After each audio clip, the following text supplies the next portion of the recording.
2021 मध्ये आपल्या असणाऱ्या जुन्या पार्लमेंटरी बिल्डिंगला 100 वर्ष पूर्ण झाले. त्यानिमित्तानं आपण पार्लमेंटरी बिल्डिंगची असणारी नवीन कन्स्ट्रक्शन करावी यासाठी आपण प्रोजेक्ट सेंट्रल विस्टा सुरू केला आणि त्यामध्ये आता आपण नवीन असणाऱ्या संसदेचं कामकाज सुद्धा या ठिकाणी चालू केलेलं आहे ऑलरेडी. आणि या असणाऱ्या व्यवस्थेमध्ये आपण बरेचसे काही असणारे मुद्दे 78 वर्षांच्या असणाऱ्या ब्रेक नंतर चेंज करतोय. जे आता सध्या पंतप्रधानांचं असणारं जे कार्यालय आहे का पीएमओ, त्याचं असणारं नाव बदललंय आणि त्याचं नाव झालेलं आहे सेवा तीर्थ.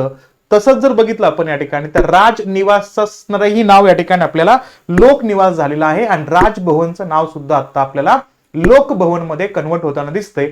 जसं 2016 मध्ये पंतप्रधानांचं असणारं जे निवासस्थान आहे का त्याचंही नाव चेंज केलं होतं. त्याचं नाव त्यावेळेस रेड कोर्स रोड होता, तो आता कल्याण मार्ग झालेला आहे. असे असणारे महत्वपूर्ण बदल होताना दिसतात. या हे जे नाव बदलले आहेत याबद्दल तुमचं मत काय आहे हे कमेंट सेशन मध्ये नक्की सांगा.